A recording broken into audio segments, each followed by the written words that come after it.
Amhlaba ngiyabikelela egameni laJesu Kristu waseNazaretha lowafa wavukiswa ngelanga lesithathu uNkulunkulu Baba. Ngiyakholwa nje ukuthi wanyukela nje emafini.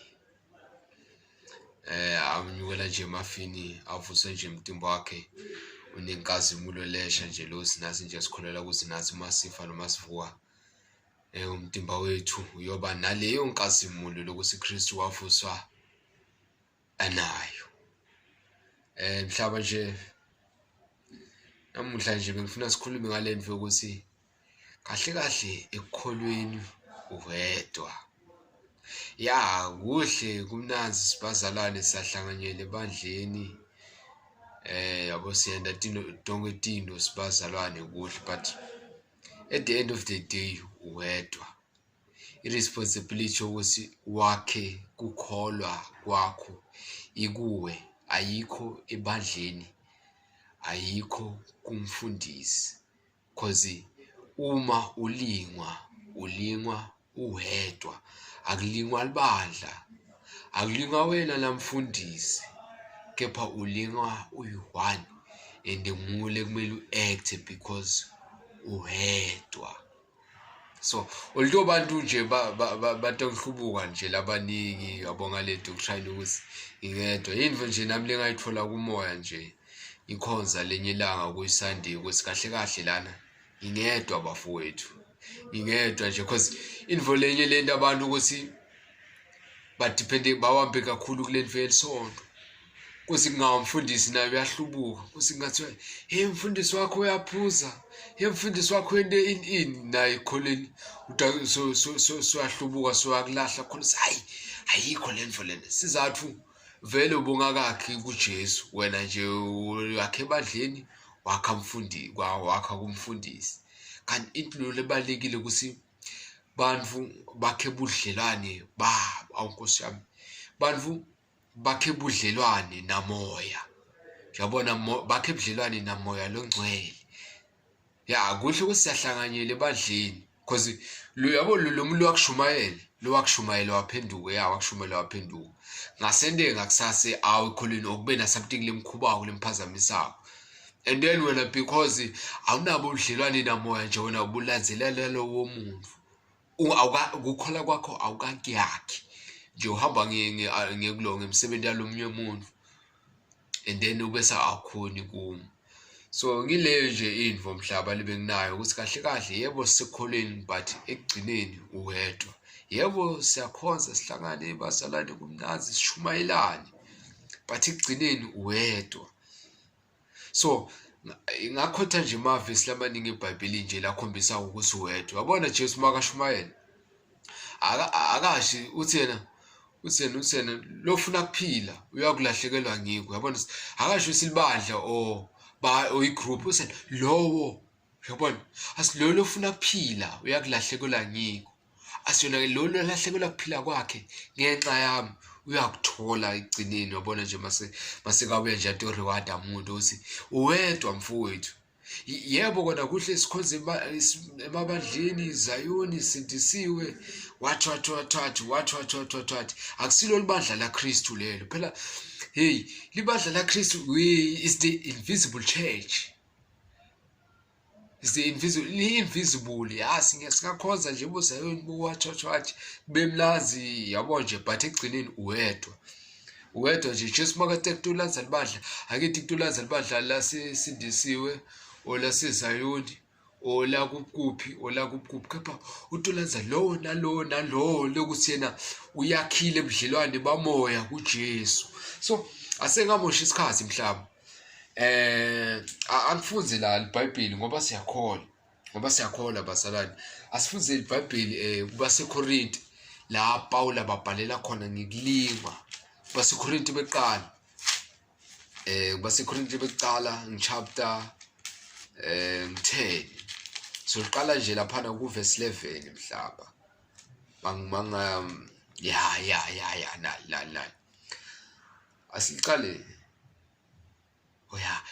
Yabona la Pawula ubeka i-example ngithi indvu letindawo njengoba sifunza ku-Old Testament about Israel ukuthi warebhela ehlane and then bafela khona ehlane wabona nje ukuthi abazange baba nekholwa letinto leti and then uyasho ukuthi all those things size tilobe la tilobe lethini ukuze ukuthi kube sibonelo kuthina but angilifunze la leli mlanzi khona lo basekorinte chapter beqala chapter 10 verse 11 asiliqale ku verse 11 sihloko sisweni ningahlubuki kuNkulunkulu njengabaka Israel. Okay, verse 11 konke lokhu kwendeka kubo kuze kube sibonele kithi ngako kwabhalwa phansi njengesicayiso kithi thine lesifikelwe sikhathi sekugcina. Ngakho ke lothimile akacaphele kuthi angawi asini anifikelanga kulingwa lokuhlukile kunekwa labanye bantu. Yabona uthi angimi la sekright. Yabona usena losena umile akasho ukuthi libandlo bani kepha usena lothi umile akacaphele ukuthi angawi. Yabona nje ukuthi uwedwa awusho ukuthi bantu labayi2 or le group labantu bita ngokuthi bona ngoba abacapheli kepha lothi umile akacaphele ukuthi angawi. Andena sena anifikelanga kulingwa lokusho kona ukuthi imzalwane nje angimila ngathi mina ehlula sono lesithi mina sengina 3 weeks solo ngithandazela kuyekela tshwala sola ngikhona ucabanga ukuthi nguwe kuphela yini lobo ohlula sono setshwala laba kuyekelile lokuthi bakwene njani bakwene ngemlingo yini. That's why la yabhala lokulikwa lofikelwa ngiko mzalwane it's not like ngiyaqala ngawe and it's like uyabona uyaqala nje kwi-face uyaqala wena kwi-face lento uthi baningi labadlule kuyo lento so stop making it a big deal nje lokuthi mina angikhoni ukuyekela lokhu yathi ngisizisiwe kodwa angikhoni ukuyekela ukuphuza yabo solo kusindisiwe kodwa angikhoni ukuyekela abafazi. Yabona nje ukuthi wena ucabanga ukuthi ubaluleke kakhulu. Yabona so uyabhala la Paulo usena hayi mfowethu ungacabanga ukuthi ufikela kulinga nje lokukhulu ukudlula kwalabanye wena ubaluleke ngani ukuthi ucabanga ukuthi kulinga kwakho nje kukhulu ukudlula kwalabanye abantu kodwa lana uyachubeka sena usena uNkulunkulu uthembekile. Yabona usubanike talithemba ukuthi uNkulunkulu uthembekile ukuthi lokho kulinga lokufikelako usiNkulunkulu noma kukufikela solifunza kuJakobe manje kuthi usena uNkulunkulu uthembekile uma ulingwa uNkulunkulu uthembekile usitakuniketa iway out sengichubeke la ukuthi uNkulunkulu utakuniketa iway out through sathi ukuthi indlela uNkulunkulu la communicate ngayo nathi it is through the Holy Spirit. And then sekuba kunayo inkinga because abantu bathanza ama-miracle bathanza sayisibamba kumoya ama-miracle moya uyadliswa abafowethu njengoba nje akwazi nje kuvele ulanze info kumoya longakayifaki. Yabona asibeke i-example kaJesu makalingwa ezabeni after kufayisa for 40 days after that sofikelwa kulamba and then soyalingwa nje ukuthi yabona yamlenga nje inyama ethi makunjalo kucula njobo kucula leli tsheleli libe suyuka bese uyadla. Jesu uphendula ngani uthi kubhaliwe lokusho ukuthi lento uyidlile yabona ukuthi uyifunzile lokusho ukuthi wena mzalwane njengoba ungafuni ukufunza iBhayibheli ingabe utawuphendula kuthini uma inyama sekubamba isasibuyele esonweni utawuphendula uthini utayilanza kumoya ufake nini kumoya because umoya ukusita ukuthi urecall info losoyifakile utawulanza ini ingekho info vele loyifakile so ingekho lokhu it is a requirement ukuthi bakholwa afunze iBhayibheli. So it is a requirement bafowethu it's a requirement because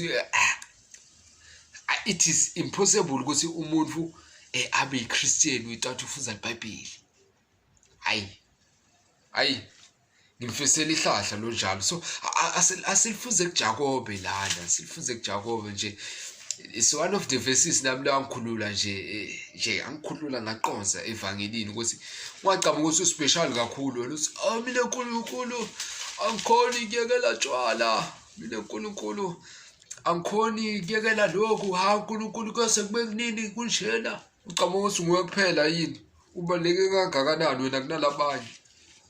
So asifuzeleli kuJakobe mayelana nekulingwa nje, because kumele nqobe bafowethu, kumele nqobe Jakobe ngalegcineni, Jakobe nje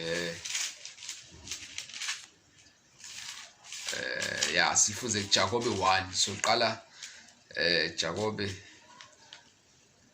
aseliqale kuverse verse 14.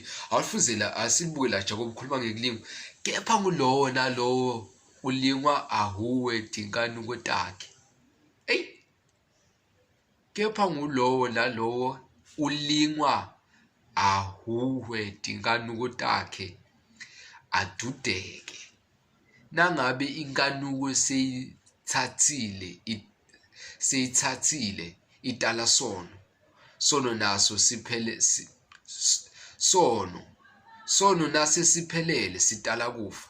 Bazalwane bami labathandzekayo ningedukiswa. Yabona usilelo uyabhala ukuthi uNkulunkulu ngeke azalingeke intfo letimbi. Yabona ukuthi uNkulunkulu ngeke azakulingeke tshwala mfowethu. uNkulunkulu ngeke azakulingeke tshwala. Hayi ngifuna kubona khona kwakho ukuthi kucina ngakanani. Hey Sathana umlinge ngotshwala. Cha. uNkulunkulu akalikani ngetintfo letimbi. Usho njalo. Angiqale ecaleni because ngilibambelo. Umuntu lo lingwako angabosho ukuthi lunga uNkulunkulu ngoba uNkulunkulu angeke alinge alinge ngalokubi futhi akalingi umuntu. Hey kusena Nkosi yami uSijakobe uNkulunkulu akalingi umuntu.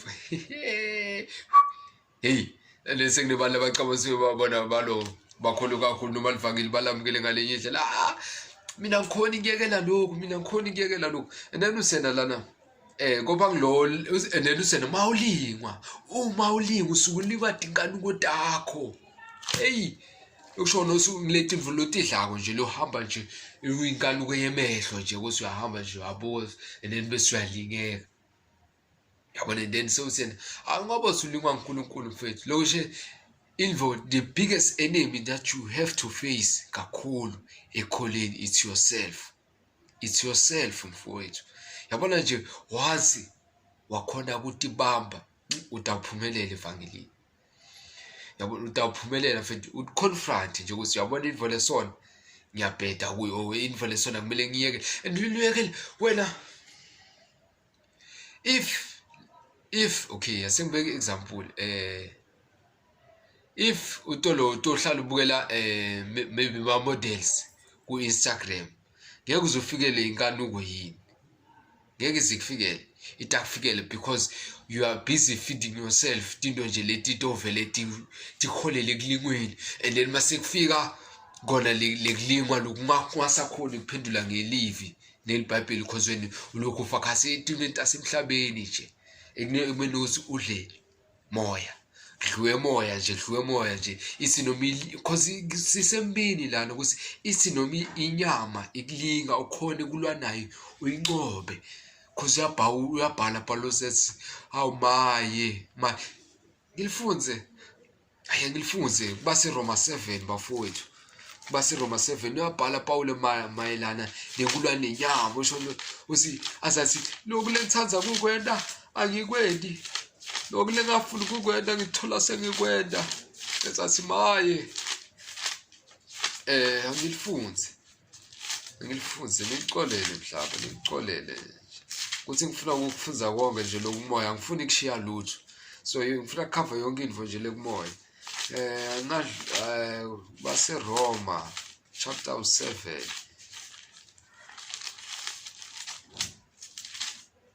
So base Roma chapter 7. Ngifuna ngigcineni. Ya asicale base Roma chapter 7 verse 19. Ngoba lekulungile lengithanza kukwenda ngikwendi kodwa lokubi lengingafuni kukwenda ngiyakwenda. Nangabe ngena lengingathanzi kukwenda kusho kukwenda lokho kusho ukuthi akusesimi lokwendako kodwa ngulesono lesihlala kimi. Ngakho ngikhaza ukuthi kunemthetho losebenza kimi, yabona ukuthi lento uyithena umthetho ukuthi because yabona akafuni ukuyenda lento kepha tuke ma-members akhe tuke malunga akhe lento ifuna kuyenda. And then lento lela shosho ukuthi imthetho because mina angifuni ukuyenda. And then achubeke lana sena yabona ngako ngikhaza ukuthi kunemthetho losebenza kimi asena lo mthetho uyasebenza kimi, umthetho wesono. Nangifuna kwenda lokulungile lokubi kunami shaqa. Ngobe ngikwemuntu longekhazi ngitfokotela umthetho waNkulunkulu. Yabona ukuthi yena ngoba sodalwe kabusha utfokotela umthetho waNkulunkulu but inyama ma-members akhe funa alangatelela nje kuyenda sona. Asena kodwa ngibona umthetho lomunye usebenza emalungeni ami. Yabona ukuthi sokhuluma ngalo mthetho la. Kodwa ngibona umthetho lomunye usebenza emalungeni ami ulwa nemthetho wengcondvo yami. Usena umthetho losengcondvweni yakhe umthetho waNkulunkulu. Asena lo mthetho lotuko malunga ami ulwa nomthetho losengcondvweni yami. Yabona usena ungena ngibe sigcile semthetho wesono yabona lesihlala emalungeni ami. Aluvela verse 24 asimaye kimi siyakhala manje usimaye kimi sihlupheki ngitawukhululwa ngibani mina kulomtimba wekufa. Lokusho kona ukuthi while sasemakhola sisekulo umtimba bafowethu sisatola nje nenyama. Yabona la Paula uyakhala nje uthena maye mina ngitawukhululwa ngibani nje into leta usida nje ukuthi sale sifa sesamukela nje umtimba wethu nje lo inkazimulo lokusona angeke sikhone kuona kuwe because usimakaqala lana mase maqala verse 14 bafowethu usena siyathi ukuthi umthetho wamoya kodwa mina ngiwemuntu wemhlaba ngithengisiwe ngithengisiwe esonweni. Yabona ukuthi uthengisiwe esonweni lomuntu wenyama. Lokusho ukuthi while saselana tukwenyama nje sono sinathi shaqa sifanele kulwa naso sisinqobe. And then uyakhala verse 24 simaye ngibathe ngiyasama solo lento inamshaqa ngibathe ngizama kulunga ilokhu nje iyangibamba ingenda sigcila semthetho. And then verse 25 yangichaza usena kabonge uNkulunkulu ngenkosi yethu Jesu Kristu. Ngakho-ke mina ngikwami yabona ukuthi ngikhonda umthetho waNkulunkulu ngengqondo yami kodwa ngekwemvulo yami ngikhonda umthetho wesono. Yabona ukuthi not like ukuthi ngitaqhubeka ngone wathatha because angikhona ukuyena but lo engqondo yami nje sengitaqhubeka. Yabona ngikhonda umthetho waNkulunkulu because lapha noseni makabonge uNkulunkulu ngaKristu. Lokhu wesikristu nje utela angisale ngima bafowethu no kulungile but uwedwa mfowethu. So you have to start growing in Christ. Lento ihlanganele esontweni wathi uyeSunday mfowethu kumele uqale ukubuilda ukukhola kwakho through Christ. Ubuilde ukukhola kwakho kuJesu, hayi ebandleni, hayi kumzalwane, hayi kupastor, hayi kumuntu la kushumayelile but kuJesu Kristu wakhe khona bafowethu. Because le nto yakhe ebandleni lena utholakala sokabida amagama. Hawu Nkosi yami ngicinisile ngithi angikwadi usawu Jesu bengikhonza mina every Sunday. Hawu mina bengize ngipraise team. Hawu mina bengifundzela mfundisi iBhayibheli. Hawu mina bengena lokho ngicinisile ngithi angikwadi ngoba indlela ebalekile ukuthi abantu babe nebudlelwane namoya. Budlelwane nje baKristu Jesu akhulume kuwe nje Jesu wakhiwe kuye hayi ebandleni. Angimilana mhlaba. Amen. Nkosi ayibusise.